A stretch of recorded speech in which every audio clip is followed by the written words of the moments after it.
Hey y'all, it's me again. I'm gonna continue reading from my book, The 1910s. Let's go! The Navy's increased role. The Navy Department, an active participant in the effort to pacify Hispaniola, had little inkling that its role would soon expand beyond providing landing parties to protect foreign lives and property or to bolster some administration the State Department thought worth saving. By 1930, American landing parties had been ashore 13 times in Haiti alone. In 1914, Marine ship's guards had landed 3 times. Once to escort a National Bank gold shipment to a waiting gunboat, twice been August 1914. During 1915, Marine expeditionary regiments that sailed to Port-au-Prince harbor in response to State Department fears that a Cacao army was threatening the capital. Neither regime landed, but their officers reconnoitered the city, knowing that their mission someday might be to occupy the capital. In the spring of 1915, another uprising in Haiti gave President Wilson and the State Department a dramatic opportunity to put their reform plans into operation. Protesting that President Sam was about to sell the customs service to the United States, Gonsalvo Bobo raised a Cacao army along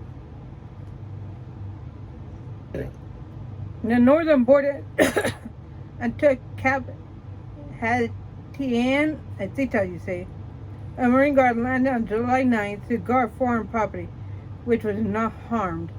The war simmered until July 27th, when a sudden coup in Port-au-Prince sent Sam and his henchmen running for sanctuary in the foreign legation.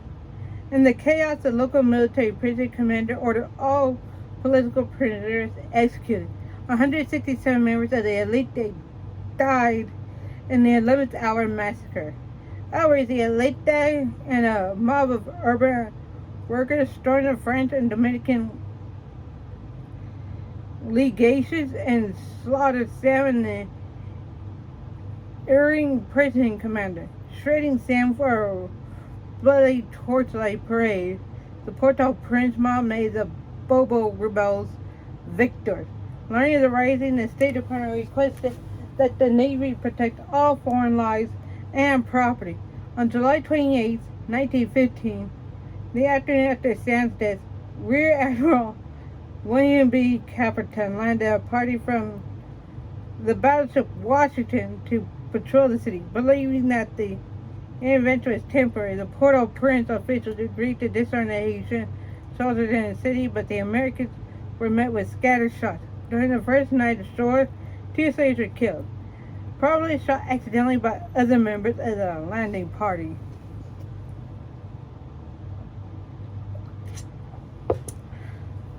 The Marines entered the picture. In reality, President Wilson worried about the wisdom and legality of extending the intervention to bring peace to Haiti. While the administration debated, Secretary of State Lansing asked the Navy to send sufficient troops to control Port-au-Prince and the surrounding countryside. One Marine company from Guantanamo Bay was joined on August 15 by the 1st Marine Brigade, composed of the 1st and 2nd Marines Regiment, which had been organized in the United States. The brigade commander was that extraordinary veteran Colonel L.W.T. Waller, assisted by the irrepressible Major Smedley D. Butler. In the meantime, the Wilson administration had decided to apply its reform program to Haiti, but not directly through an American military government. Instead, the Navy Department ordered Admiral Caperton to encourage the Haitian Congress to elect a new president, preferably State President Sandre Darregunave. I think that's how you say it, I don't know. Who agreed to cooperate with the Americans. The chief obstacle to the plan was Gonsalvo Bobo and his Cacao force of 1500 in the Port-au-Prince area. As the Haitian Congress tried to avoid an election and persuade the Americans to leave, Marine patrols occupied key points around the city and disarmed the Haitian militia. During the sweeps, 2 Haitians were killed, but there was no serious resistance to the occupation. With the Bobo forces neutralized, the Capitan Incorporated, the Haitian Congress elected Dariguna on August 12th. The same day, the American Charge d'Affaires in Port-au-Prince presented a new president with a draft treaty that in effect made Haiti an American protectorate. The treaty provided for American control of Haiti's finances, the creation of an American-offered national constabulary, and the use of American engineers and public health officials to reform the public works and sanitation system. The treaty also provided that Haiti would not sell any land to any other foreign power except the United States, but foreigners as individuals could buy Haitian land. More importantly, it provided for American intervention to preserve Haitian independence, to enforce the treaty's other provisions, and to maintain a Haitian government adequate for the protection of life, property, and individual liberty. Designed to be enforced 10 years, with the possibility of a 10-year extension, the treaty was accepted by the Darigava government on September 12th and later was ratified by the Haitian and American Congresses. The Great American Reform of Haiti had officially begun.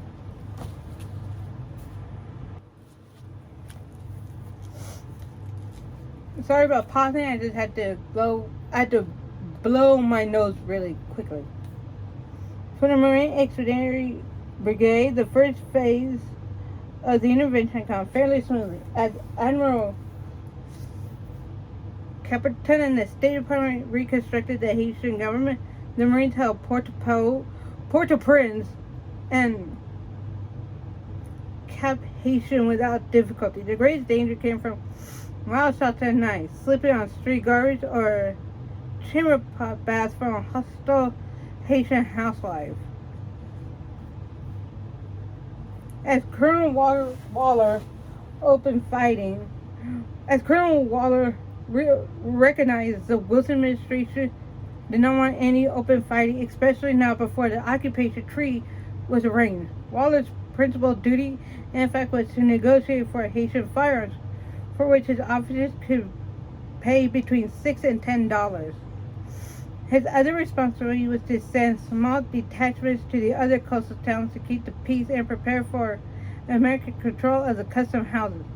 With a force of more than 2,000 Marines, Waller felt confident that his brigade could pacify northern Haiti, break up the cacao roadblocks that were hindering rural commerce, and disarm the Haitian peasantry. With his bases secure, he ordered company-sized patrols into the interior in October. He was satisfied with the results, for the found most cacao leaders willing to accept amnesty and money rather than face death or imprisonment with manual labor. In dealing with the Haitians, Waller developed sympathy for the impoverished peasantry and contempt for the cacao leaders. Executed primarily by the 2nd Regiment, the pacification of northern Haiti proceeded with little bloodshed and quick results. Marine losses 1915 through 1916 were 3 killed, 18 wounded. Haitian losses were larger but probably numbered only 200. As the Marine patrols converged on the mountain areas, they worked primarily to destroy cacao camps, supplies, and arms. The most difficult task was finding the cacao bases, but by the end of the year, the Marines had dispersed most of the cacao hands and killed or captured the chiefs.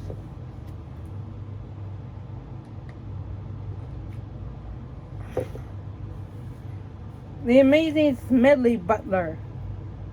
The most dramatic combat patrols against the cacaos were led by Smedley Butler, working from the inland town of Grand Riviere. Butler's patrols repeatedly clashed with the cacao that they pushed into the mountains. Locating the supposedly impregnable cacao camp in the ruins of ancient Fort Riviere, Butler surrounded the camp with 4 companies and assaulted it on November 17th. In a dawn brawl, Butler and a handful of Marines plunged into the fort and took it in close fighting. As the Cacaos fled, the Marines slaughtered them with rifle and automatic rifle fire, later counting 51 dead Haitians. There were no Marine casualties. Butler's force then blew up the fort and withdrew. The destruction of Fort Riviere and nearby Fort Capios brought an end to Cacao resistance. In December, there were only 6 skirmishes with small bands, and the first months of 1960 produced no greater action. Secretary of the Navy Joseph Daniels, horror at the number of Haitian casualties in the 1950 Cacao campaign, accelerated Wallace's interest in creating a Haitian constabulary.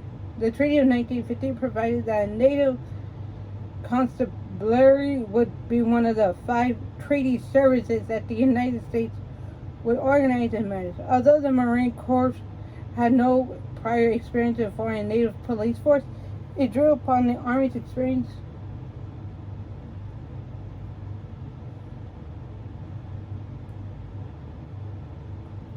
with the Philippine Constabulary, the Cuban Guardia Rural, and the Puerto Rican Insular Police. As early as September 1915, headquarters provided organizational plans and cost estimates for a Haitian constabulary, and within Haiti, the Marines had already begun to organize local police.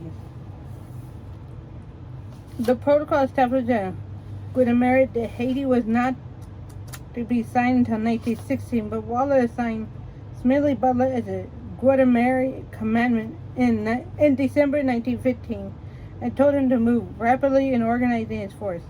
Taking the rank of Haitian Major General, which his fellow Marines officers ridiculed, Butler tackled the problem of abolishing Haitian police forces into a single national constabulary. Butler threw himself into the assignment with characteristic enthusiasm. From an initial force of fewer than 500 local policemen, Butler started raising a constabulary of 120 American officers and 2,600 Haitian enlisted men to attract dependable Marine officers and enlisted men, especially ones who spoke French. The Navy Department arranged for the Americans to draw both Marine Corps and Haitian pay. By becoming a Grenadier officer, a Marine non-commissioned officer could double his annual pay. On the other hand, the frustration and squalor of the officer faced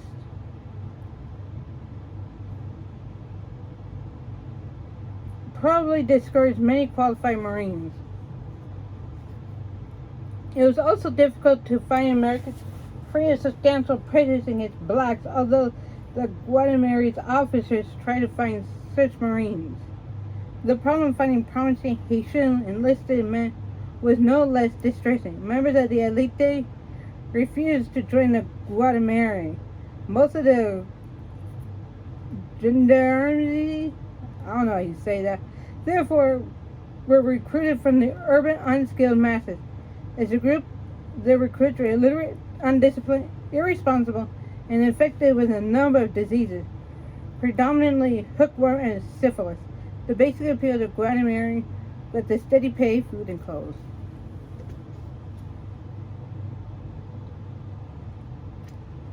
So in other words, it was just a thing to help you get by. Yeah. Well, whatever. Using local forces, using monkey see, monkey do instructions, the Guatemala officers first taught their recruits, drilled and found arms, equipment, and uniforms for them.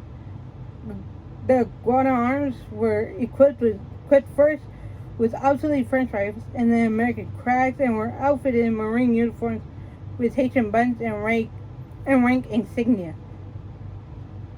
The gendarmes performed routine city police patrols and garrison housekeeping, but received little field training, law enforcement, education, or rifle instruction until the American instructors learned some Creole, or found a dependable interpreter and trusted their dependability. In 1916, however, the Guadarms provided their willingness to fight Cacals in a few scattered skirmishes, and Butler increased the pace of training and deployment to interior posts. He also placed Guadalmere detachments in charge of the National Penitentiary as well as local jails and linked the posts with telephone lines. As the Guadalmere improved, it assumed many of the patrol routes that had been handled by the Marines and created its own administrative and logical organization. As the Guadalmere grew, Waller and Butler increasingly saw it as a viable political force in Haiti and the chief instrument of American reform. So did the Haitian government, and for that reason, Guadalmere was soon the target of elite critics of the occupation. Waller wanted the Guadalmares to remember that they are to preserve order, protect the rich and poor alike, fear God, and serve the government and country. But the brigade commander was irritated at the uncooperative attitude of the elite and its criticism of the Guadalmare's incorruptibility. He and Butler wanted to use the Guadalmere free of Haitian influence and State Department supervision. They also believed that the Guadalmere should assume not only police functions, but also those of supervising sanitation, communications, and public works programs. In the absence of definitive guidance from either the State Department or the nominal Navy forces, Navy superior, they gradually expanded the Guadalmere's functions into all phases of occupation administration except the customs service. By the time Butler left Haiti in 1980, the Guadalmere was the principal agent of the occupation in its routine contract with the Haitian people. The Guadalmere's rise to political influence was more rapid than the growth of its professionalism, and its ascent was soon to cause problems for the occupation. The Guadalmere continued to have internal personnel problems, especially after the Dominican intervention of 1916 and the American entry in World War I the next year. It was difficult to find promising American officers, and the supervision of those who remained declined. Since Guadalmere officers were recruited from the 1st Brigade, and since the brigade's strength fell after 1916, there were fewer Marines to choose from. Despite indoctrination, some of the Haitian Guadarms could not resist using their status to exploit the common people or settle personal scores by arrest or even murder. Relations with the elite remained especially strained.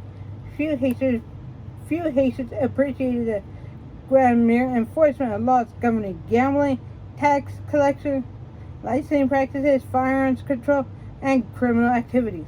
Haitian politicians continued to badger the Guadalmere for favorites. In addition, the Guadalmere became responsible for supervising sanitation and public works projects because the Navy provided few officers for the treaty services, and Haitians' revenues were not large enough to provide adequate civil service, even if the talent had been available in the Haitian population,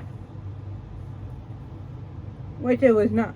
For road building, for example, the American officials invoked the Haitian French law of corvée, which required all Haitians to donate their labor in lieu of taxes. Supervised by Guadalmere, the corvée worked well enough when the laborers were well cared for and not used outside their own communes, and when local Haitian officials did not misuse local funds. But Guadalmere also bore the onus when the corvée law was violated. In some cases, this was deserved, for some Guadalmere officers thought that their careers depended upon the number of miles of road they built, and sometimes drove their workers beyond the time and graphic limits set by the law. In fact, the Guadalmere became the occupation for both the State Department and the Navy did little to supervise the occupation, leaving this task largely to the Marine Brigade commander and the commandment of the Guadalmere. Without greater infusion of American money and skilled specialists, the occupation became a pale imitation of the great reform promises of the Treaty of 1915. The Marines were left to explain why the dream of modernizing Haiti did not become a reality. Please rate, comment, and subscribe down below. And if you're on TikTok, please like and follow my videos. And if you're on YouTube, please ring that bell notification so you can know when I upload. And on YouTube, let's get to 50 subscribers. And on TikTok, let's get to 40 followers.